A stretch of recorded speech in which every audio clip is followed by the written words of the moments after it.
In this video, we'll show you how you can integrate existing external pricing libraries into Beacon Front Office Suite. These might be written in C++, C#, or even R or Rust.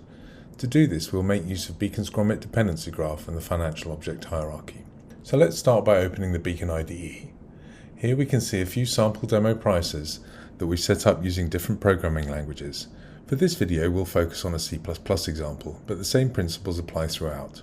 Let's look at the CPP pricer script. We'll start by importing Beacon's Futures Options pricer and a couple of helper packages, as well as the last close to get the latest market data. For the demo, we'll use ctypes and quantlib_swig as examples to help us work with C++ pricer code.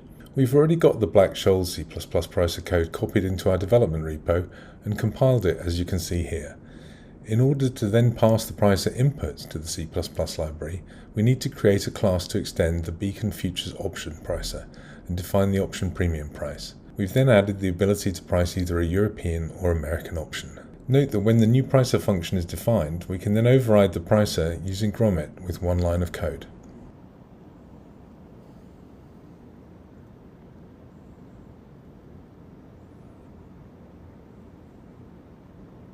Finally, we define a test function to price the asset's default instrument, and let's F9 that to see what happens. As you can see, we've got a crude oil option, and we get prices for the default Beacon pricer, the C++ European option price, and then the American option, which uses a 170-step binomial tree to converge on a price. You can do the same thing with C# or R, but to do that you'll need to launch the IDE with the relevant Docker image. If you're using a C# pricing DLL, for example, you'd need to launch with the .NET repo by right-clicking on the IDE icon and selecting the correct Docker image. You can even compile the DLL in your Python script if needed. We can make this look a little nicer with a simple Glint app so that we can go beyond just a default instrument. We've got a generic version of the app that will work with different pricer code, as you can see. There are a few Grommet bindings for pricer inputs, a controller section, and then the Glint containers. All in all, it's 300 lines of code.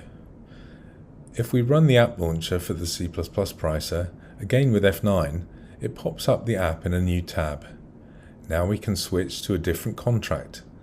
Let's go with NatGas. We can change the contract month, and as you can see, Glint sits on top of Grommet, so changing any input in the dependency graph in the app instantly reprices the options. It's running both prices, so you can compare the model output and even include a simple plot. So to summarize, in order to integrate your external pricing libraries in Beacon platform, or if you want to build challenger models and run them side by side, it can be as straightforward as extending the Beacon pricer and defining a premium price function to call your prices.